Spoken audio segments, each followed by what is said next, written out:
One of the largest contributing factors to arm injuries in young kids is their inability to properly warm up. Well, today we talked to the baseball coach at the Harvard of the South, Georgia Southern University, and he's going to help us help you warm your kids up properly. So stay tuned. Today, it's Rodney Hennon on Clubhouse Gas.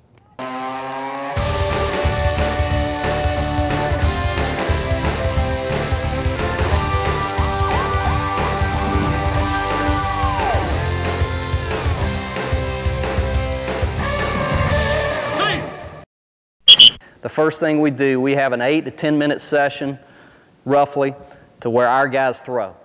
All right? We have a long throw program that we go through. Okay? The best way you can improve your arm strength is simply to get out and throw. I know weights are a big part of training nowadays, and I think there are a lot of good things that we've gotten from weight programs. A lot of injury prevention type workouts you can do there, but still the best thing to improve your arm strength is to get out and throw, okay? Our guys will typically start out relatively close while they're getting loose and gradually move the distance back. One guy will be on the foul line, one guy out in front in the outfield. After each throw or two, take a step back till we get to a point where we're at about maximum distance. And we may even be bouncing the ball to each other at times. But we're lengthening our arms out. And over time, as we continue to do that, we're going to improve our arm strength. Brian's a great example. Okay, but a few things I look for as a coach during that 8 to 10 minute period that I think are very important and oftentimes neglected. First of all, it starts with just the way we grip the baseball. Okay? We want to take a four-seam grip as an infielder. We're not trying to throw sliders across to first base, all right? And that's right across the horseshoe of the baseball, all right? The big horseshoe, four-seam grip, okay?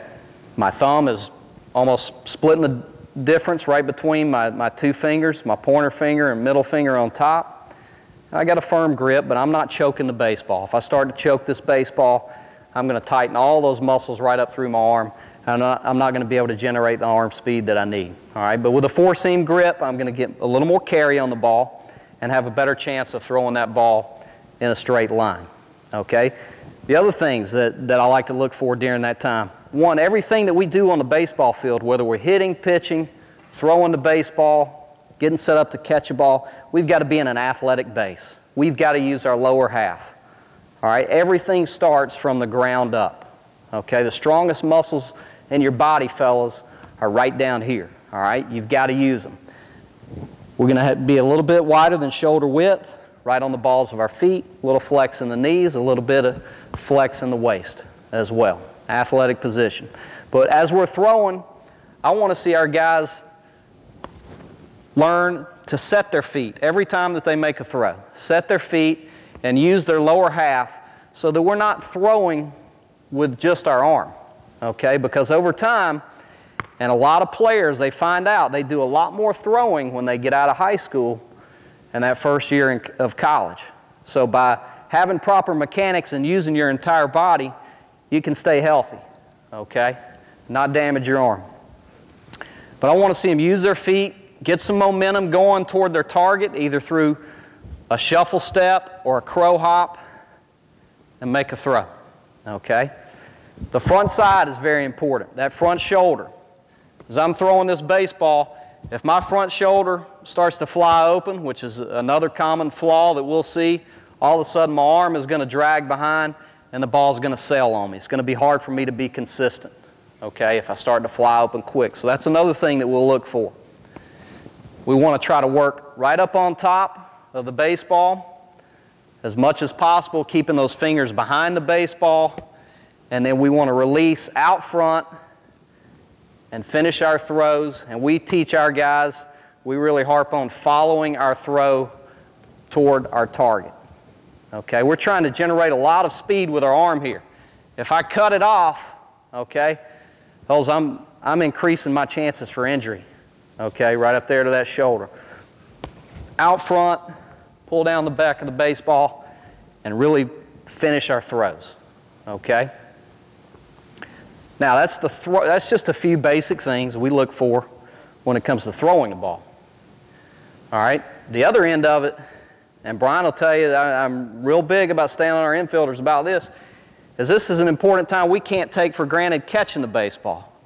All right, as an infielder, every play that's made, if I'm a second baseman finishing a double play, we teach our second baseman, hey, every feed you get from that shortstop, you tell yourself in your mind you're getting a bad feed. You know, you've got to be ready to move your feet at all times. Well, the same thing holds true when we just go out and warm up and throw. If I get in the habit of getting too comfortable as I'm warming up, all of a sudden I get up back on my heels, I get a little lazy, and I'm not able to react and move to a bad throw. So we really harp on our infielders about, again, being athletic, moving our feet to the baseball, and catching the ball out in front of our bodies, comfortably out in front with two hands. And the most fundamental thing that we can do, whether it's catching a ball or fielding a ground ball or hitting a baseball, is looking the ball all the way in, keeping our head down and looking the ball all the way in. Okay, but it all starts there. If we start developing bad habits and get lazy as we're warming up, then when we start hitting our guys' fungos, it's going to translate into bad habits there.